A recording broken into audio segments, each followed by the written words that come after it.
Hey Queens, it's Princess Thee, and today I'm going to show you how to install a lace closure wig on a natural client who doesn't use heat on her hair. So basically, after I washed her down, I was not able to blow dry her so that I can braid it down. So I'm just going to show you how I braid it down without blow drying it. This is my client's hair in her natural state, and the first thing that I'm going to do is add some conditioner to it to make sure that it's fully moisturized while she's wearing her wig, and then I'm going to section it off and start the braids.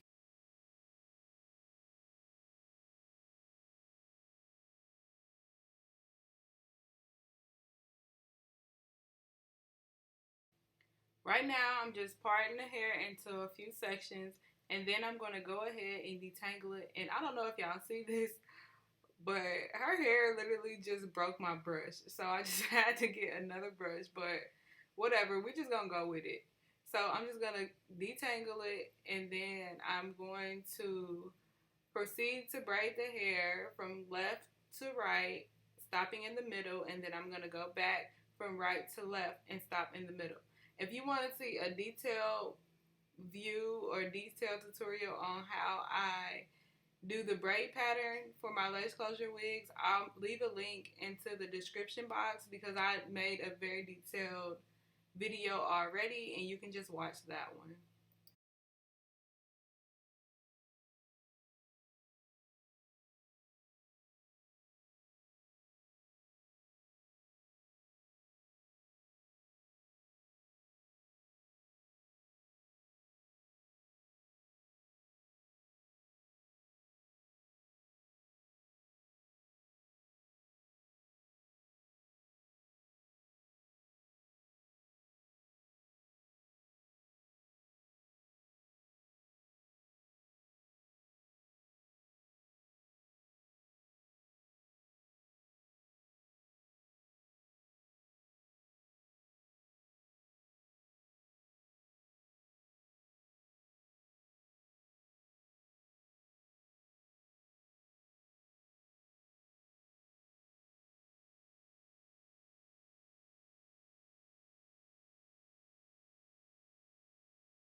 After I finish the left side, I'm going to go and do the same exact thing on the right side.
Then when I get to that final braid in the middle, I'm going to go ahead and braid it halfway down.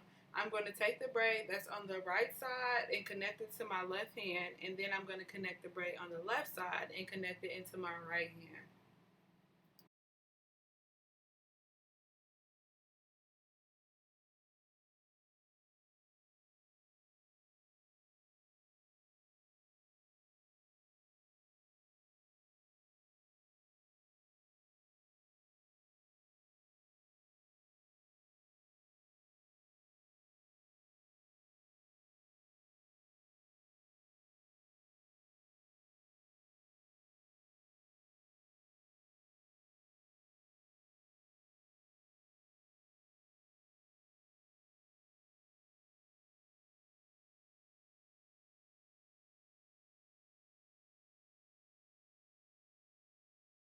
Once I'm completely done braiding, I'm going to take a light oil and spray it all over my client's scalp.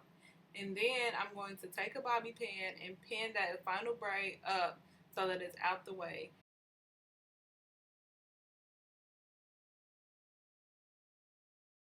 After the hair is pinned up, I'm going to place the wig on my client's head and then grab an elastic band so I can measure it so that it fits perfectly on her head.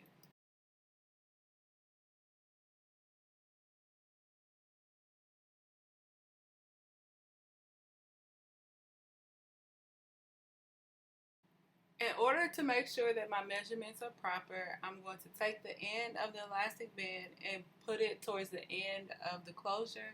And I'm going to do that and then pull it towards the other side, making sure that it's tight, but not too tight to where she would get a headache. Every time that I do this, I always ask my client if they feel comfortable or not. And if they feel comfortable, then I go ahead and cut the elastic band off and then sew the band onto the cap.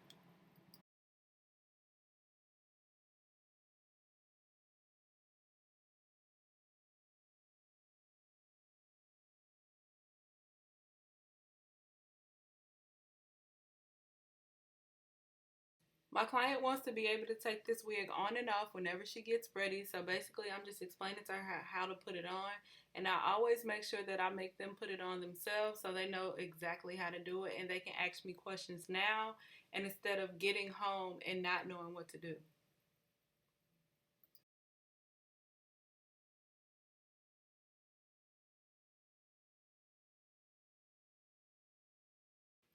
Now that I have the wig adjusted to fit her head, I'm going to spray the closure piece down with a little water and then I'm going to use some foam to mold it down further so it's not overly bulky and it looks very flat.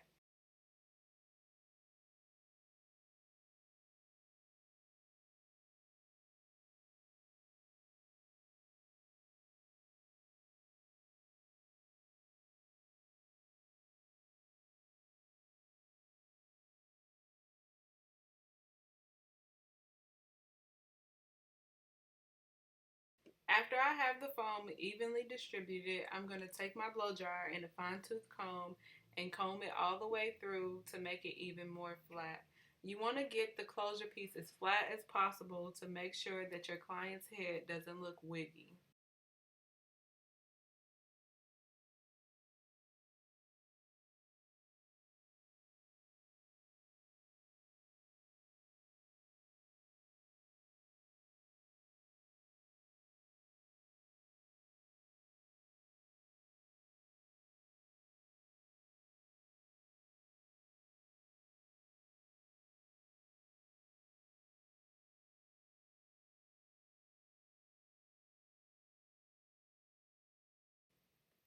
Now I'm just going to go in with a little makeup to define her part a little further.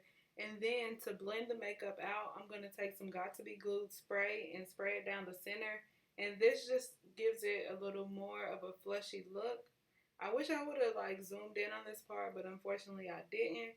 Just try it and tell me if it works for you.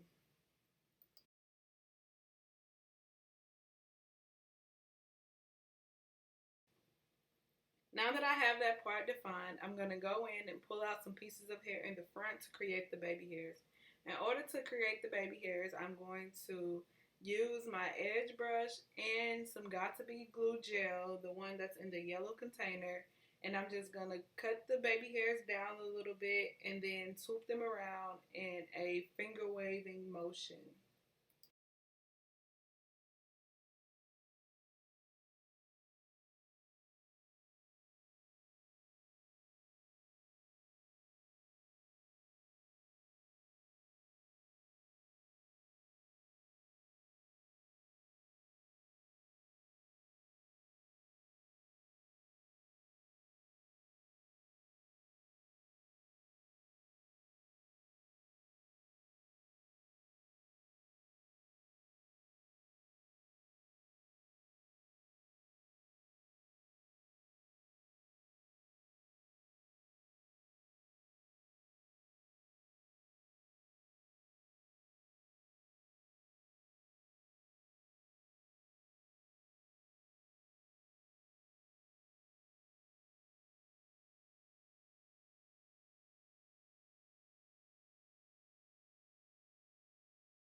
When I'm finished laying the baby hairs, I'm just going to go in with my flat irons and redefine the curls. To achieve this look, you want to make sure that when you go in with your flat iron, you curl back and away from the face. Again, you want to curl back and away from the face.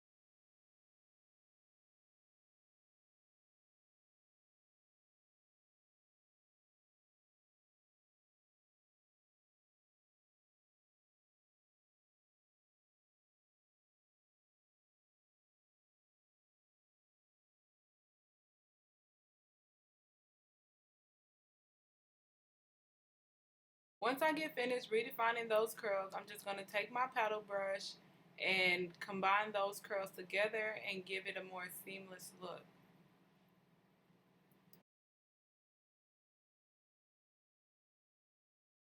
To be honest, this is probably one of the most complicated custom colors I've ever had to create.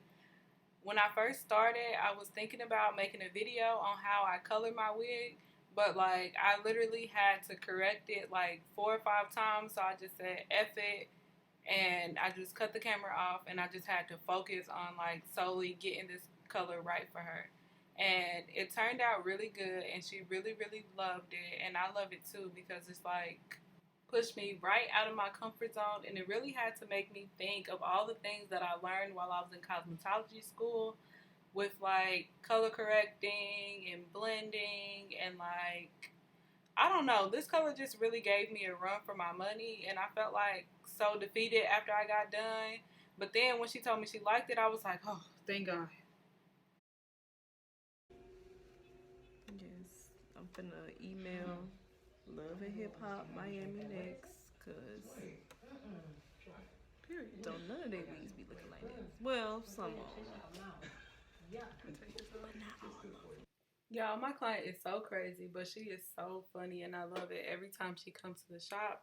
But anyways, this is the finished look. I hope you enjoyed this video. Maybe one day, if I ever have to create a color like this again, I'll make a video of the color because now I know, kinda know, I don't know.